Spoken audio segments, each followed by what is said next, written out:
A very good afternoon to one and all.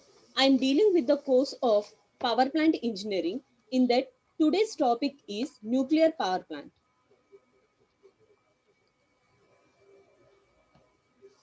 Outline of my presentation is atomic number, nuclear fission and chain reactions, important terms in nuclear energy, differences between fusion and fission reactions, classifications of the reactors. Site selection for the nuclear power plant. So already manki nuclear power plant site selections already previous class లో start చేసాం కదండి. So దానికి continuation అండి.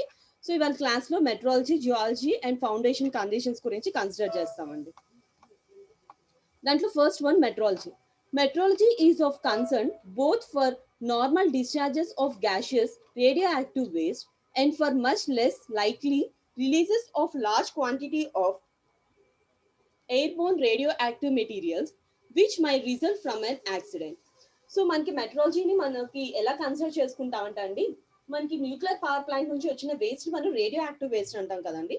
So ఈ radio active waste అనేది less quantities లో మనకి large quantities of airborne radio active materials అనేవి వస్తాయండి. సో దానివల్ల మనకి యాక్సిడెంట్స్ అనేవి అక్కర్ అవుతాయి. సో మనకి ఇలా యాక్సిడెంట్స్ అక్కర్ అయ్యేటప్పుడు మెట్రలాజికల్ వేరియబుల్స్ కూడా మనం కన్సిడర్ చేసుకోవాలండి. Okay, a number of meteorological variables are normally evaluated for the site to determine appropriate atmospheric dilution factors. So మనకి నెంబర్ ఆఫ్ మెట్రలాజికల్ వేరియబుల్స్ ని కన్సిడర్ చేసుకొని సైట్ సెలెక్షన్స్ లో అట్మాస్ఫియర్ డైల్యూషన్ ఫ్యాక్టర్స్ అనేది consider చేసుకొని మనం pollution ని reduce చేసుకోవచ్చు అండి. అమాంగ్ దీస్ వేరియబుల్స్ అంటే మనకి వేరియబుల్స్ కన్సిడర్ చేసుకోవాలన్నాం కదండి. సో వేరియబుల్స్ ఏమేమి వేరియబుల్స్ అంటే wind direction frequencies. Okay, so wind ఏ డైరెక్షన్ లో మూవ్ అవుతుంది దాని యొక్క ఫ్రీక్వెన్సీస్ బేస్ చేసుకొని, అంటే high wind velocity low wind velocity అని. Injection with the population distributions అంటే ఆ ఏరియాలో ఉన్న పాపులేషన్ బేస్ చేసుకొని అండి. Next wind velocities and the frequency of each velocity increment. So wind velocities మనకి ఆ రీజియన్ లో ఎలా వేరీ అవుతుంది అండ్ దాని యొక్క ఫ్రీక్వెన్సీ అనేది విత్ ఇంక్రీజెస్ ఆఫ్ వెలాసిటీ తోటి ఎలా వేరీ అవుతుంది అనేది మనం కన్సిడర్ చేసుకోవాలండి. Frequency and duration of the comms. Next, atmospheric lapse rate. What is meant by lapse rate? When the atmospheric variable decreases with the changes in altitude and heights వెళ్ళకుంది మనకి atmospheric variables అనేవి decrease అవుతుందండి. So అక్కడ వచ్చిన మన constants ని మనం Laplace rate అని చెప్పేసి రిప్రజెంట్ చేస్తామండి. Frequency and duration of inversion conditions. ఓకేనండి. సో మనకి frequency and inversion duration conditions వచ్చేటప్పటికి బోత్ ఆర్ ఇన్వర్స్లీ ప్రపోర్షనల్ అండి. Atmospheric dilution is increases. Okay, and thus meteorological conditions are of more favorable the more unstable the atmosphere and greater the wind velocity. Okay, so already మనం అనుకున్నాం కదండి, atmospheric అనే dilution అనేది increase అయితే metrological conditions అనేది చాలా ఫేవర్గా ఉంటాయండి న్యూక్లియర్ పవర్ ప్లాంట్స్ కి. సో అట్మాస్ఫియరిక్ అనేది మోర్ అన్స్టేబుల్ గా ఉంటే విండ్ వెలాసిటీ మోర్ గ్రేటర్ అండి. So both are the inversely proportional. Okay, already మనం ప్రీవియస్ గా డిస్కస్ చేసుకున్నాం కదండి. And second one is the geology. Investigation of the site. Geology is necessary to determine the bearing capacity of the soils and other types of the foundations which must be placed useful for the major portions of the plants.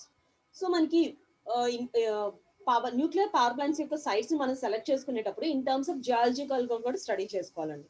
అంటే with respect to soil consideration, soil bearing capacities అనేవి consider చేసుకోవాలి.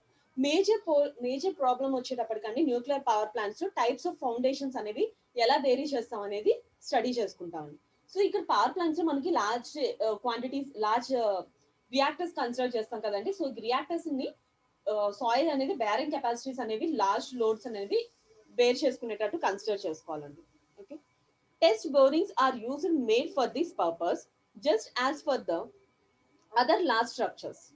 So మనకి first ఏం చేస్తా ఉంటా అండి, nuclear power plant install చేసే ముందు టెస్ట్ బోరింగ్స్ అనేవి ఆ ఏరియాలో డిటర్మైన్ చేసుకుంటాం. సో దానివల్ల లాస్ట్ రియాక్టర్స్ యొక్క కెపాసిటీ అనేది మనకి పవర్ ప్లాంట్స్ అనేవి స్టేబుల్ గా అటెండ్ చేయగలవా లేదా అని చెప్పేసి ఫస్ట్ మనం టెస్ట్ చేయాలండి. Of particular concern for the nuclear power plants because of the implications for public safety is the possibility of the sudden earth movement which would cause severe damage of the plant. So మనకి nuclear power plants అనేవి consider చేసుకున్నప్పుడు కొన్ని particulars అనేవి మనం చూడాలండి. ఎందుకోసం అంటే first వచ్చేటప్పటికి పబ్లిక్ సేఫ్టీ అండి. అండ్ సడన్ గా మనకి ఎర్త్ మూవ్మెంట్స్ అనేవి అక్కర్ అవుతున్నప్పుడు, అంటే ఎర్త్ క్వేక్స్ అనేవి అక్కర్ అవుతున్నప్పుడు ఆ ఏరియా అనేది జియాలజీ ఆఫ్ సాయిల్ అనేది రెసిస్ట్ చేస్తుందా, ఎర్త్ క్వేక్స్ వచ్చినా కూడా మనకి ప్లాంట్ ని రెసిస్ట్ చేస్తుందా లేదా అని. లేదు అంటే ప్లాంట్ అనేది రప్చర్ అయ్యి స్పాయిల్ అవుతుందండి. Okay. So earth slides due to the soil instability, subsidence due to the removal of the oil or water from the subsurface formations, and the ground displacements during the earthquakes along the geological faults traversing the site. Each receives very careful considerations. So మనకి large bearing capacities వల్ల మనకి run అవుతున్నప్పుడు plant లో earth లో మనకి slides అనేవి occur అవుతుందండి. So ఆ స్లైడ్స్ ని మనం సాయిల్ లో ఇన్స్టెబిలిటీగా ఉంటుంది. సో దాన్ని రిమూవ్ చేసుకోవడం కోసం మనం ఆయిల్ ఆర్ వాటర్ అనేది సబ్ సర్ఫేస్ ఫార్మేషన్స్ లో యూజ్ చేసుకొని గ్రౌండ్ డిస్ప్లేస్మెంట్ అనేది ఎర్త్ క్వేక్స్ జియోలాజికల్ ఫాల్ట్స్ వచ్చినప్పుడు రిసీవ్ చేసుకొని చాలా కేర్ఫుల్ కన్సిడరేషన్స్ తీసుకొని ప్లాంట్ అనేది మనం సేఫ్టీ కింద కన్సిడర్ చేసుకోవాలండి. ఓకేనా. Next one is the atomic model. So these are the different parameters on which site selections ని బేస్ చేసుకొని న్యూక్లియర్ పవర్ ప్లాంట్ ని కన్సిడర్ చేసుకోవాలండి. So next topic is atomic model అండి. An element is defined as a substance which cannot be disposed into other substance. So మనకి ఇక్కడ element ఎలా define చేస్తామంటే అండి, ఎలిమెంట్ అనేది ఒక సబ్స్టెన్స్ కింద కన్సిడర్ చేసుకొని ఎలిమెంట్ అనేది అదర్ సబ్స్టెన్స్ కింద డికంపోజ్ అవ్వకుండా మనం చూస్తామండి. The small particle of an element which takes place in the chemical reaction is known as a atom. So element లో మనకి స్మాల్ పార్టికల్స్ ని కన్సిడర్ చేసుకొని కెమికల్ రియాక్షన్స్ లోకి అక్కర్ అయితే స్మాల్ పార్టికల్స్ ని మనం ఆటమ్ అని చెప్పేసి కన్సిడర్ చేసుకుంటామండి. The word atom is derived from the Greek word atom which means the invisible, and for a long time the atoms was considered as such. So atom అనే word వచ్చేటప్పటికి Greek word నుంచి derive చేసామండి, atom నుంచి. So atom means indivisible అండి. So indivisible means, divisible means separation అండి. So it is a small particle of atom ని consider చేసుకొని long time ని మనం ఆటమ్స్ ని కన్సిడర్ చేసుకుంటామండి. సో దాన్ని మనం అటమ్ అని చెప్పేసి రిప్రజెంట్ చేస్తామండి. నెక్స్ట్ మనకి న్యూక్లియర్ ఫ్యూయల్స్ కన్సిడర్ చేసుకుంటే రియాక్షన్స్ అనేవి జనరల్ గా మనకి డిఫరెంట్ రియాక్షన్స్ ఉంటాయండి. దాంట్లో nuclear fusion reactions and chain reactions అనేవి ఇంపార్టెంట్ అండి. సో దాంట్లో చూడండి, nuclear reactions deals with interactions between the nuclear of atoms including of nuclear fission and fusion. Both fission and fusion proceeds dealer with the matter and energy. So nuclear reactions అనేవండి దేనికి మధ్య interlink అవుతుందంటే atoms కి మధ్య మనకి interlinks ని మనం nuclear reactions అంటామండి. So general గా న్యూక్లియర్ రియాక్షన్స్ వచ్చేటప్పటికి 2 టైప్స్ ఆఫ్ రియాక్షన్స్ అండి. First one is nuclear fission and fusion reactions అండి. సో మాలిక్యూల్స్ ఆటమ్స్ మధ్య మాలిక్యూల్స్ మధ్య ఇంటరాక్షన్స్ ఉంటాయి కదండి. సో దాన్ని ఫ్యూజన్ రియాక్షన్స్ అంటామండి. బోత్ ఫ్యూజన్ అండ్ ఫ్యూజన్ అనేది మనకి చాలా ఇంపార్టెంట్ రియాక్షన్స్ అండి, ఎనర్జీ అనేది ప్రొడ్యూస్ చేసుకోవడం కోసం. దాంట్లో ఫస్ట్ వన్ ఏంటండి, nuclear fusion reaction. Nuclear fusion is a nuclear reaction in which the nuclear of the atom splits into smaller parts, or fission is the process of splitting of nuclei into two daughter and two daughter nuclei, leading to energy being released. So మనకి nuclear fusion reactions లో చూడండి, nuclear fusions లో reactions ఎలా ఉంటాయి అంటే atoms అనేది small particles కింద split up అవుతుందండి. ఆర్ ఒక పేరెంట్ న్యూక్లియర్ తీసుకుంటే 2 డాటర్ న్యూక్లియర్ కింద స్ప్లిట్ అప్ అవుతుందండి. So this reaction is known as fusion reaction. Fusion means splitting of the reactions or particles అండి. Next one is fusion reaction occurs when one or more atomic nuclei collides with very high speed. Okay, so అంటే 2 atomic nucleus ని consider చేసుకొని 2 atoms at a time మనకి collide అయితే high speed తోటి వచ్చిన reaction ని మనం ఫ్యూజన్ రియాక్షన్ అంటాం. Fusion means splitting, fusion means combining అండి. Okay, and join to form a new atomic molecules. అంటే కొలైడ్ అయ్యి 2 ఆటమ్స్ అనేవి కొలైడ్ అయ్యి హై స్పీడ్ తోటి కంబైన్ అయిపోయి బంబార్డ్ అయ్యి న్యూ అటామిక్ మాలిక్యూల్స్ అనేవి ఫార్మ్ అవుతుందండి. So that reaction is known as fusion reaction. Okay, next one is the nuclear delay. So nuclear delay means మనకి ఆటమ్స్ అనేవి అన్స్టేబుల్ గా ఉంటాయి కదండి. సో దానివల్ల మనకి ఎనర్జీ అనేది లాస్ అవుతుందండి. సో ఎనర్జీ ఎలా లాస్ అవుతుంది అంటే ఎమిటింగ్ ద అయనైజింగ్ రేడియేషన్స్. అంటే ఆటమ్స్ మధ్య అన్స్టేబుల్స్ గా ఉండి ఎనర్జీ లాసెస్ అక్కర్ అయ్యి అయనైజింగ్ రేడియేషన్స్ అనేవి ఎమిట్ చేస్తుందండి. సో ఆ టైం పీరియడ్ ని మనం న్యూక్లియర్ డిలే అంటాం. And some of the terms వచ్చేటప్పటికి alpha radio activity, beta radio activity, gamma radio activity, half life of radio active materials గురించి కూడా మనం కన్సిడర్ చేస్తామండి. సో ఈ టర్మ్స్ గురించి నెక్స్ట్ మనం డిస్కస్ చేసుకుంటామండి. ఓకే, సో ఆల్రెడీ మనకి రియాక్షన్స్ అని చెప్పేసి సమ్ ఆఫ్ ద టర్మ్స్ అనుకున్నాం కదండి. సో న్యూక్లియర్ రియాక్టర్స్ లో మనం ఎక్కువగా యూజ్ చేసిన టర్మ్స్ ఈ టర్మ్స్ ని యూజ్ చేస్తామండి. First one fission reactions. Already మనం ఫిజన్ రియాక్షన్స్ గురించి డిస్కస్ చేసుకున్నాం కదండి. సో న్యూక్లియస్ రియాక్టర్స్ అనేవి ఆటమ్స్ అనేవి స్మాల్ పార్టికల్స్ కింద స్ప్లిట్ అప్ అవుతుందండి. సో ఇలా స్ప్లిట్ అప్ అయిపోయేటప్పుడు మనకి గామా పార్టికల్స్ అనేవి రిలీజ్ అవుతుందండి. Okay, next one is fission reactions.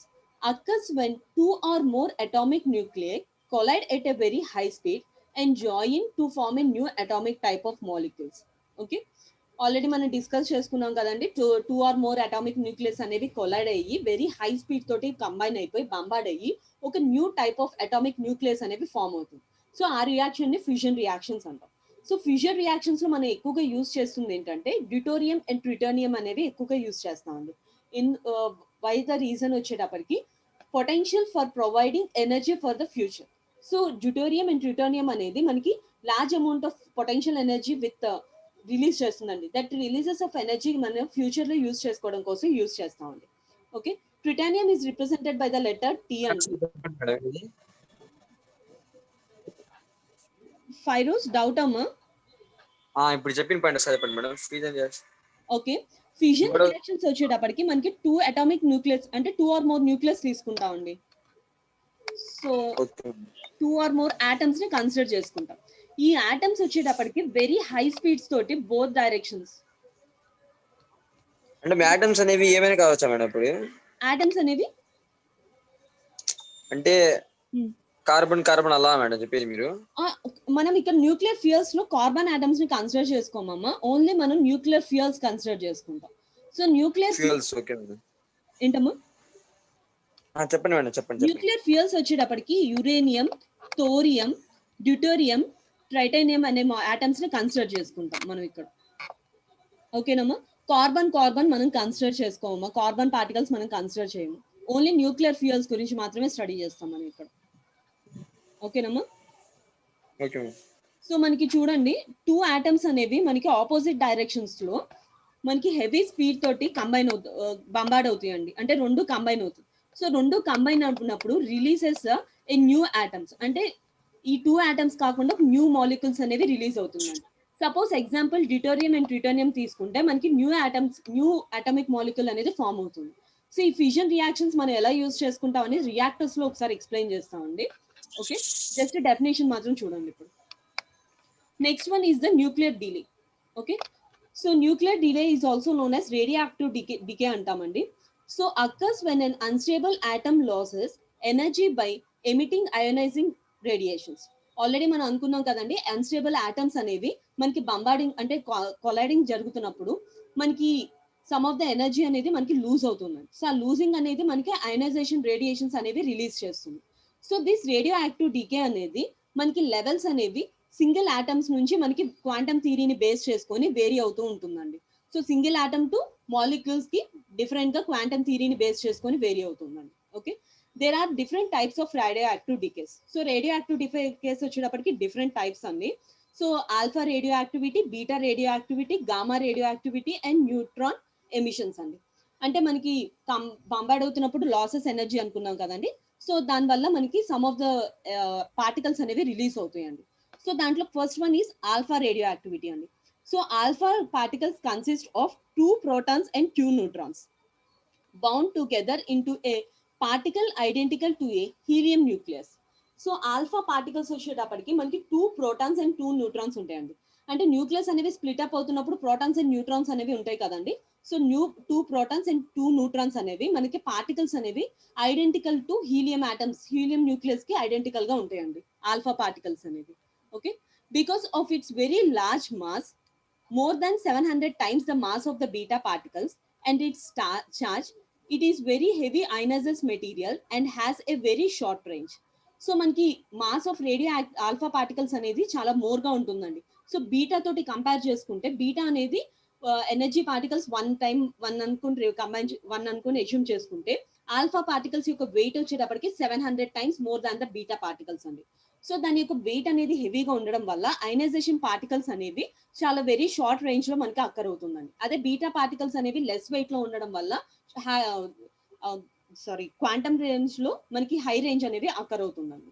Okay, next one is the beta radio activity. Beta particles are high energy, high speed electrons are positrons emitted by a certain types of radioactive nucleus such as potassium 14. Okay, so మనకి ఇక్కడ beta particles అనేవి high energy అండి, with high speed electrons అనేవి high speed electrons అండి. High speed electrons are also known as positrons అని చెప్పేసి represent చేస్తామండి. మనకి types of radio active nucleus లో మనం ఎక్కువగా యూజ్ చేస్తుంది పొటాషియం 14 రేడియో యాక్టివ్ వేస్ట్ కింద న్యూక్లియర్ కింద కన్సిడర్ చేస్తామండి. అంటే న్యూక్లియర్ రియాక్టర్స్ లో మనకు వచ్చేది వేస్ట్ ని ఏమంటామండి, రేడియో యాక్టివ్ వేస్ట్ అంటాం. సో రేడియో యాక్టివ్ వేస్ట్ లో మనకు వచ్చిన వన్ ఆఫ్ ద న్యూక్లియర్ ఏంటంటే పొటాషియం 40 అనేది మనకి రిలీజ్ అవుతుందండి ఈ బీటా రేడియో యాక్టివిటీ నుండి. So the beta particles are greater range of penetration than the alpha particles. So already మనం డిస్కస్ చేసుకున్నాం కదండి. సో వెయిట్ అనేది బీటా పార్టికల్స్ కి లెస్ గా ఉండడం వల్ల మనకి హై రేంజ్ లో అనేది అక్కర్ అవుతుందండి, but still more less than the gamma particles. Okay, the beta particles are emitted are form of ionizing radiations known as the beta rays. So beta particles నుంచి మనకు వచ్చిన రేస్ ని మనం radiations ని మనం ఏమంటామంటే బీటా రేస్ అని చెప్పేసి రిప్రజెంట్ చేస్తామండి. The production of the beta particles is termed as beta decay. So beta particles నుంచి వచ్చిన ప్రొడక్షన్ నుంచి వచ్చిన పార్టికల్స్ ని మనం ఏమంటామంటే బీటా డికే అని చెప్పేసి రిప్రజెంట్ చేస్తామండి. This is about the beta radio activity. Okay, next one is da Gama radio activity అండి. Gamma rays are electromagnetic radiations of very high frequencies and are therefore have high energy protons. ఓకేనండి, sorry photons. So మనకి gamma వచ్చేటప్పటికి electromagnetic radiations నుంచి మనకి release అవుతున్న race ని మనం gamma rays అని చెప్పేసి రిప్రజెంట్ చేస్తామండి. సో గామా రేస్ యొక్క ఫ్రీక్వెన్సీ వచ్చేటప్పటికి చాలా హై ఫ్రీక్వెన్సీలో ఉంటుందండి. సో హై ఫ్రీక్వెన్సీలో ఉంటుంది కాబట్టి హై ఎనర్జీ ఫోటాన్స్ అనేవి మనకి గామా రేస్ లో అక్కర్ అవుతుందండి. They are produced by the decay of nuclei as the transition forms a high energy state to a lower energy state known as the gamma decay. Okay, so మనకి ఈ gamma rays అనేవి ఎలా produce చేస్తుందంట అండి, మనకి electromagnetic waves లో nucleus అనేది higher energy level to lower energy level అనేది మూవ్ అవుతుందండి. సో ఆ స్టేట్ లో మనకి మూవ్ అయ్యేదాన్ని న్యూక్లియస్ ని మనం ఎలక్ట్రోమాగ్నెటిక్ రేడియేషన్స్ లో గామా రేడియో యాక్టివిటీ అంటామండి. So gamma radio activity is also known as gamma decay అని చెప్పి రిప్రజెంట్ చేస్తామండి. Most of the nuclear reactors are accompanied by gamma emissions. మనకి న్యూక్లియర్ రియాక్టర్స్ లో ఎక్కువగా మనకి వచ్చే ప్రొడక్ట్ వచ్చేటప్పటికి న్యూక్లియర్ డికే వచ్చేటప్పటికి గామా రేడియో యాక్టివిటీని వస్తుందండి. Next one is the neutron emissions. Neutron emissions is the type of radio active decay of nuclei consisting of excess neutrons, especially fusion products in which a neutron is simply ejected from the nucleus. Okay, so చూడండి neutron emissions అనేవి radio active డీకేలో one of the waste కింద మనకి produce అవుతుందండి. So ఈ waste లో మనకి excess neutrons అనేవి ఉంటాయి. సో న్యూట్రాన్స్ అనేవి మనకి ఇక్కడ ఫిజన్ రియాక్షన్స్ అనుకున్నాం కదండి. ఫిజన్ అంటే ఏంటండి, splitting of atoms into small particles కదండి. సో స్మాల్ పార్టికల్స్ అనేవి మనం కంట్రోలబుల్ చైన్ రియాక్షన్స్ అనేవి తీసుకుంటామండి. In case uncontrollable chain reactions అనుకోండి, సో న్యూట్రాన్స్ అనేవి అగైన్ అండ్ అగైన్ న్యూక్లియస్ అనేవి ప్రొడ్యూస్ చేస్తుంది. అంటే వన్ పేరెంట్ న్యూట్రాన్ అనేది అగైన్ 3 డాటర్ న్యూక్లియస్ అనేవి ప్రొడ్యూస్ చేస్తుంది. అగైన్ 3 న్యూక్లియస్ అనేవి parent nucleus, again multiple of the 3 nucleus. So అదే కంటిన్యూస్ చైన్ రియాక్షన్స్ అండి. Okay, this type of radio activation plays a key role in a nuclear reactor control because of the neutrons are decaying neutrons. ఓకేనండి, so this is about the nuclear decay అండి. Next చూడండి half life. Okay, so general గా మీరు half life అన్న term already వినే ఉంటారండి. So half life అంటే మనకి ఏదైనా సరే ఒక కెమికల్ కన్సిడర్ చేసుకుంటే ఏదైనా ఒక మెటీరియల్ యొక్క లైఫ్ స్పాన్ అనేది మనకి కొంత పీరియడ్ ఆఫ్ టైం మాత్రమే యూజ్ చేసుకుంటామండి. సో ఆ పీరియడ్ ఆఫ్ టైంలో మనం హాఫ్ లైఫ్ ని ఎలా కన్సిడర్ చేసుకుని ఎలా డిఫైన్ చేసుకుంటామంటే దాని యొక్క లైఫ్ స్పాన్ అనేది హాఫ్ వరకు రెడ్యూస్ అయితే దాన్ని హాఫ్ లైఫ్ అంటామండి. ఓకే, సో ఎగ్జాంపుల్ కింద మనం ఇక్కడ ఏం తీసుకుంటామంట అండి, 1 kg ఆఫ్ కార్బన్ 14 కన్సిడర్ చేస్తామండి. సో 1 kg ఆఫ్ కార్బన్ 14 అనేది ఒక బీకర్ లో తీసుకుంటామండి. సో బీకర్ ని మనం క్లోజ్డ్ వెజల్ తోటి రిప్రజెంట్ చేస్తామండి, క్లోజ్ చేసుకుంటాం దాన్ని. సో ఆఫ్టర్ 5730 years తర్వాత 1 kg of carbon 14 it get it's half life అంటే దాని యొక్క లైఫ్ అనే హాఫ్ అనేది రెడ్యూస్ అవుతుందండి, అంటే మాస్ అనేది హాఫ్ రెడ్యూస్ అవుతుంది. ఓకే, సో ఎంత రెడ్యూస్ అవుతుంది? 1 kg టు హాఫ్ అన్నారు కాబట్టి 0.5 kgs అండి. Okay, after 5730 years 0.5 kgs of carbon get decays into 0.25 kgs. Okay, after 5730 years తర్వాత 0.5 kgs అనేది 0.25 kgs కింద స్ప్లిట్ అవుతుందండి. అగైన్ 5000 ఆఫ్టర్ 5730 years తర్వాత 0.25 kgs లో హాఫ్ ఎంతండి? 0.125 kgs కింద స్ప్లిట్ అప్ అవుతుందండి. సో దాని యొక్క లైఫ్ స్పాన్ అనేది ఎవ్రీ 5730 years కి దాని యొక్క లైఫ్ అనేది హాఫ్ కింద రెడ్యూస్ అవుతూ ఉంటుందండి. So 1 kg of carbon consider చేసుకుంటే 1,71,080 years తర్వాత it's life becomes 1 kg to 0.125 kgs అండి. ఓకేనండి, సో మనం యూజ్ చేయకపోయినా సరే మనకి దాని యొక్క లైఫ్ స్పాన్ అనేది మనకి రెడ్యూస్ అవుతూ వస్తుందండి. Okay, so this is about the half life time అండి. సో ఈ హాఫ్ లైఫ్ టైం అనేది మనకి ఈ న్యూక్లియర్ రియాక్టర్స్ లో ఎలా యూజ్ చేస్తామంటే రేడియో యాక్టివ్ వేస్ట్ అనేది మనకి ఆఫ్టర్ సమ్ టైమ్ డైస్ అవుతుంది అనుకున్నాం కదండి. సో ఆఫ్టర్ సమ్ ఇయర్స్ అనుకున్నాం కదా, సో దాని యొక్క హాఫ్ లైఫ్ ని బేస్ చేసుకొని మనకి రెడ్యూస్ అవుతుందండి, ఆ లైఫ్ స్పాన్ అనేది డై అవుతుంది వేస్ట్ అనేది. Next one is differences between fission and fusion reactions. So already మనం ఫిజన్ అండ్ ఫ్యూజన్స్ గురించి డెఫినేషన్స్ చూసాం కదండి. సో దాని యొక్క డిఫరెన్సెస్ చూడండి. when an unstable nuclei is split up into the neutrons, the nucleus gets split up into the space and that releases energy. Okay, so ఇక్కడ మనకి fusion reactions లో మనకి స్ప్లిట్టింగ్ అంటే ఫ్యూజన్ రియాక్షన్స్ లో మనకి టుగెదర్ అయ్యి large amount of energy అనేది release చేస్తుందండి. About 1000 of the mass is converted into energy. So మనకి ఇక్కడ 1000 ఆఫ్ మాస్ అనేది మనకి కంప్లీట్ ఎనర్జీ కింద కన్వర్ట్ చేసుకుంటున్నామండి. Okay, so nuclear fusion reactions లో వచ్చేటప్పటికి it is possible to have 4000 of mass is converted to energy. అంటే మనకి ప్రొడ్యూస్ చేసుకున్న మాస్ తీసుకున్న మాస్ వచ్చేటప్పటికి mass of the fusion reactions అనేది 4000 ఆఫ్ మాస్ యూస్ చేసుకుంటే మనకి కంప్లీట్ ఎనర్జీ కింద కన్వర్ట్ అవుతుందండి. Nuclear reaction is residential problem is great. Okay, sorry, residual problem is great. So nuclear reactions లో రెసిడ్యువల్ ప్రాబ్లమ్స్ అనేవి చాలా లార్జ్ అమౌంట్ ఆఫ్ రెసిడ్యూస్ అనేవి form అవుతుందండి. అదే ఫ్యూజన్ రియాక్షన్స్ తీసుకుంటే రెసిడ్యూస్ అనేవి లెస్ ఉంటుందండి. ఓకే,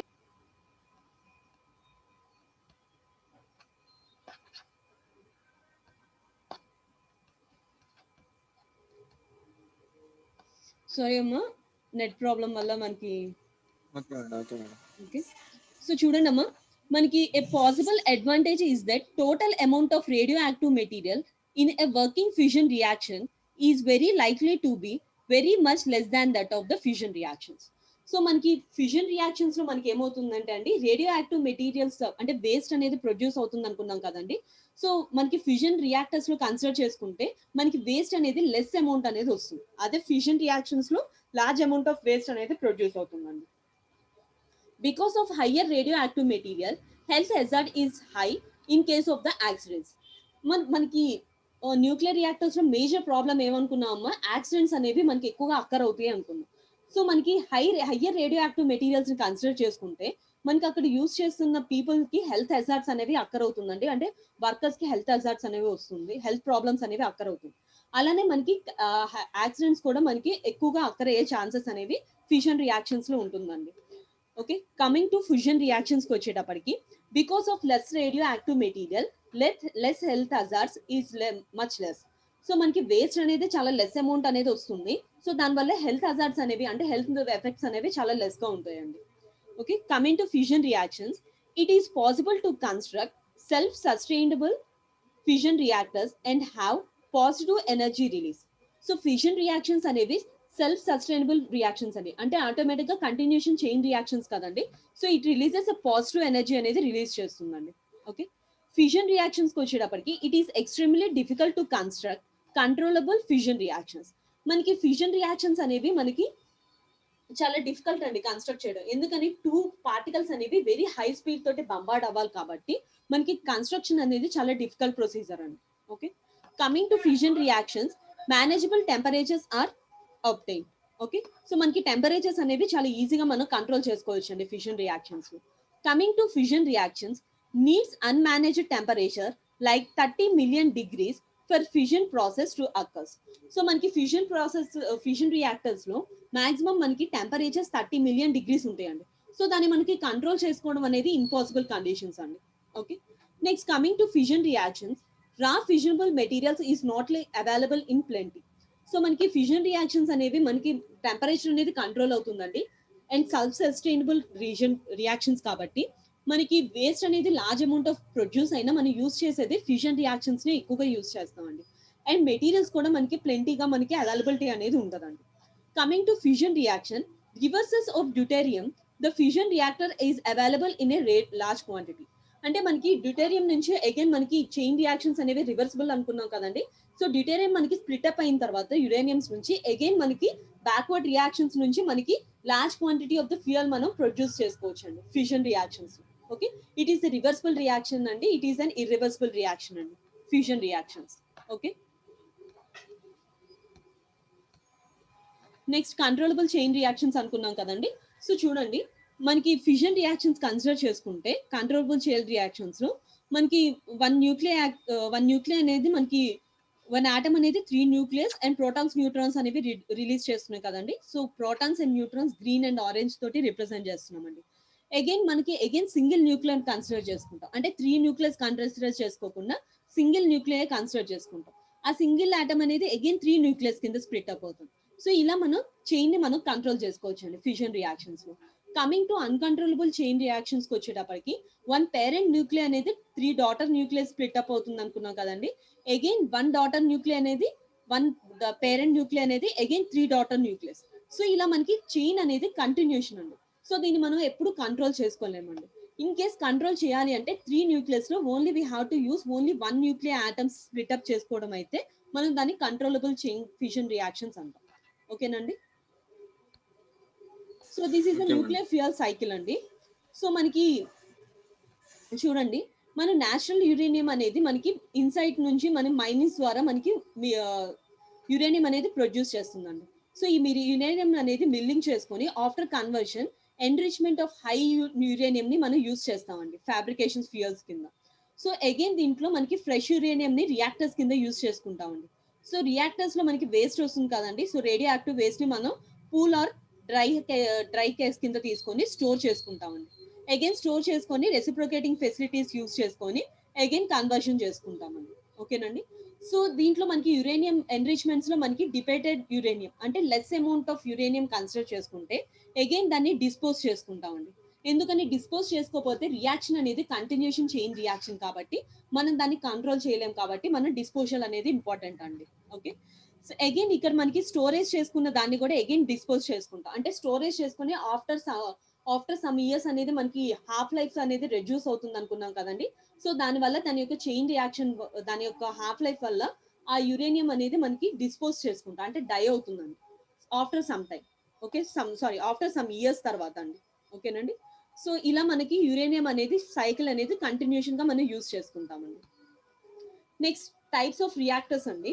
సో రియాక్టర్స్ వచ్చేటప్పటికి మనకి different types of nuclear reactors అనేవి కన్సిడర్ చేస్తామండి.